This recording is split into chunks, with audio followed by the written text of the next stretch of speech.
ar šo līdzfinansējumu viņš kaut kā tiek automātiski piešķirts, vai es tomēr samaksāju pilno summu un tad man valsts atgriež? Te ir tas labums, kad pircējam nav nekāds administratīvais sloks un kaut kāds birokrātiskais sloks. Respektīvi, mēs kā pārdevējs dabonam pildīt visus pieteikumus, līgumus. Jā. Tev ir tikai elektroniski jāparaksta. Tas nozīmē, ka tev ir summa pie mašīnas, piemēram, Tesla 20 000 eiro. Tev ir jāsamaksā tikai 16 750 eiro. Jā.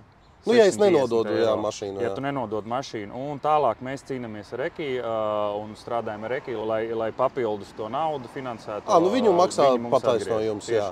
Forši. Piemēram, šodien ir otrdiena. Es izdomāju, ka šodien es gribu mašīnu, uzlieku parakstu.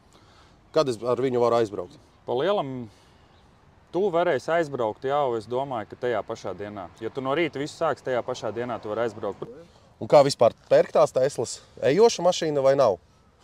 Teslas ir, droši vien varētu teikt, visejošākā tagad elektromašīna. Starp citu, mums ir divas Tesliņas. Es kaut ko dzirdēju par Tesla Superchargeru, ka viņš esot pa brīvu. Jā, viņš ir pa brīvu Latvijā uz doto brīdi.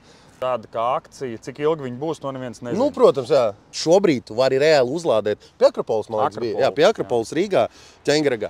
Mums ir reāli pa brīvu. Tu uzlādē Teslu pa brīvu, neko nemaksājot. Un ceļa nodoklis ir 0 eiro, 0 centi gadā. Principā, ja tas dabūjis valsts atbalstu, tad arī var tur sakauties dēļ lādētājiem.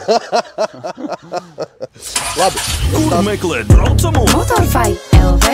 Labākā likme piķim. Tepat Motorfai LV. Apkopo datus no oficiāliem autotirgotājiem Latvijā.